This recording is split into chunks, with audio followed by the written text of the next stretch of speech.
Assalamualaikum warahmatullahi wabarakatuh. Saya Cynthia Dulestari dari Lokal Aquaculture A3, NPM 18401011075. Di sini saya akan menjelaskan pertemuan 6 dan 7 pada mata kuliah Parasit dan Penyakit Ikan. Pertama, saya akan menjelaskan pada pertemuan 6, yaitu tentang parasit Platyhelminthes. Parasit Platyhelminthes merupakan parasit yang tergolong dari cacing yang berukuran kecil dengan 4 pengelompokan: monogenia, digenia, trematoda, dan cestoda. Parasit Platyhelminthes yang paling banyak menyerang ikan dari kelompok atau kelas monogenia, contohnya Gyrodactylus dan Dactylogyrus. Parasit Platyhelminthes terdiri dari endoparasit dan ektoparasit, sama halnya seperti parasit protozoa. Ektoparasit merupakan parasit yang terdapat pada bagian luar dari inang atau hospes yang terinfeksi. Biasanya terdapat pada bagian kulit, insang, dan bagian mulut ikan.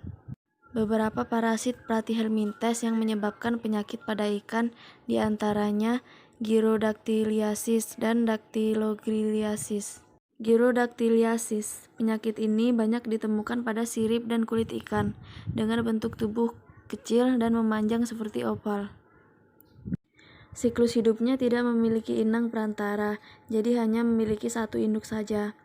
Penularannya melalui kontak langsung antar individu, dan gejala yang ditimbulkan akibat terinfeksi penyakit ini yaitu bintik-bintik merah di daerah tertentu, kulit berwarna putih keabuan, produksi lendir berlebih, sisik dan kulit terkelupas, nafsu makan yang berkurang dan pergerakan lambat, serta warna agak gelap di sebagian atau seluruh tubuh. Dactylogryliasis. Parasit ini memiliki ciri khas yaitu bentuk tubuh pipih dan simetris bilateral. Warna transparan, mempunyai bintik mata 2 pasang, panjang tubuh 1-2 mm. Pada bagian anterior memiliki 4 lekukan. Biasanya parasit ini menyerang benih ikan mas, terutama yang berukuran 3-10 cm, dan infeksinya tidak fatal kecuali intensitas penyerangannya tinggi. Siklus hidupnya mirip dengan Gyrodactylus, tanpa inang perantara. Telur parasit yang menetas akan mencari inangnya sendiri. Gejala klinisnya, ikan menjadi kurus, produksi lendir meningkat, warna insang pucat, nafsu makan berkurang, dan sel darah putih berlebihan. Diplostomatosis. Parasit ini digolongkan dalam cacing trematoda atau digenia. Parasit ini menginfeksi lensa mata ikan, sehingga merusak lensa mata ikan, dan dalam waktu 10 hari dapat menyebabkan kematian. Parasit ini berukuran 0,5 mm dan telur 0,1 mm dengan perkembangan 3 minggu menjadi larva. Penularan melalui kontak langsung seperti kulit, insang, atau langsung ke mata. Penyebarannya melalui burung bangau atau burung air yang memakan ikan terinfeksi, kemudian berkembang di dalam perutnya, bertelur dan keluar melalui feses, jatuh ke tanah, dan dimakan oleh siput yang menjadi inang perantara.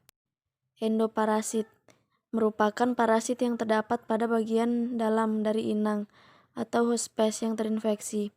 Biasanya terdapat pada bagian daging, pembuluh darah, ginjal, jantung, dan hati, serta organ lainnya. Selanjutnya saya akan menjelaskan pada pertemuan 7 tentang parasit jamur. Jamur merupakan mikroorganisme eukariotik yang bersifat non-fotosintetik dan kebanyakan berperan sebagai saprofit. Namun beberapa jenis jamur bersifat parasit. Ada beberapa jenis jamur yang menguntungkan, yaitu untuk mengurai biji kedelai dan membentuk tempe, mengurai sisa-sisa roti, dan menghasilkan antibiotik penisilin. Digunakan untuk fermentasi kedelai menjadi oncom. Dan jamur yang merugikan dapat menyebabkan penyakit pada ikan dan menginfeksi ikan dengan menempel pada sirip atau sisip ikan. Lama-kelamaan jamur tumbuh dan menyebar sehingga mempengaruhi kesehatan pada ikan. Jamur yang mencapai insang ikan akan mengganggu sistem pernafasan pada ikan. Apabila tidak diatasi, ikan dapat kesulitan bernafas dan akhirnya mati.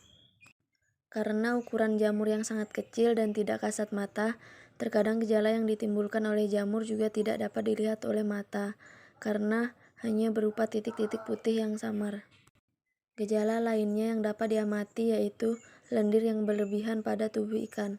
Namun ada juga gejala yang berbentuk spot-spot berwarna putih keabuan, seperti kapas yang menempel pada tubuh ikan. Parasit jamur pada ikan.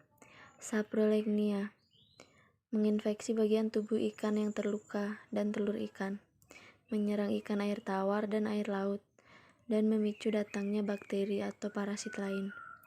Gejalanya seperti kapas berwarna putih sampai coklat keabu-abuan pada tubuh ikan. Branchimycosis, penyakit busuk insang, menyerang ketika ikan stres karena tidak dapat beradaptasi dengan lingkungannya. pH rendah, oksigen rendah, populasi alga tinggi, menginfeksi insang ikan. Gejalanya adalah ikan malas bergerak, kesulitan bernafas, atau tersengal. Insang berwarna pucat dan mengeras. Trichodia, menginfeksi kulit dan insang. Menyerang ikan air tawar. Populasi meningkat ketika musim peralihan dari musim panas ke musim hujan. Dapat berenang bebas dan hidup di luar tubuh ikan lebih dari 2 hari. Gejalanya yaitu iritasi kulit, produksi lendir berlebih, insang pucat, megap-megap sehingga ikan sering menggantung di permukaan air. Nafsu makan menurun, gerakan lemah, sirip ekor rusak, dan berwarna kemerahan akibat pembuluh darah kapiler pada sirip pecah. Chilodonella, gerakan lamban, warna tubuh pucat, kulit teriritasi, bentuk lonjong, menginfeksi permukaan tubuh antara epidermis dan dermis serta insang. Sekian penjelasan dari saya tentang parasit Platyhelminthes dan parasit jamur. Jika ada kesalahan dalam berucap ataupun penjelasan, mohon dimaafkan. Sekian dan terima kasih.